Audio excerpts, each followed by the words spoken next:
luban, hea Viljandi, et täna saab kuulda siin veel väga palju ilusaid lugusid.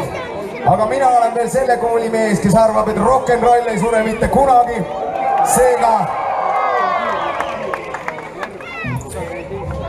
Seega ma tahaks teha teile ühe päris vana hea klassikalise rock'n'rolli. On see okei?